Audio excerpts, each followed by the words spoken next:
Some of you guys might remember the clip. I call it the floor destruction test, but it's actually the clip that I made years and years ago, 9 years ago, where I filled up a crack and then took different tools and basically took the floor to destruction. Well, that was actually on my garage floor, and this is actually that area right here.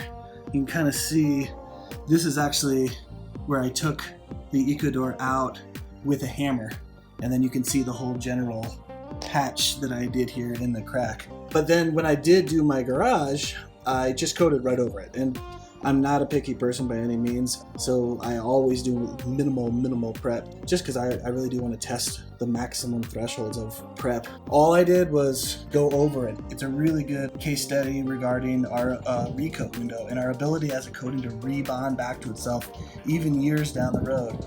And other than it looking really ugly and a big hole in the floor, the coating's just held up extremely strong.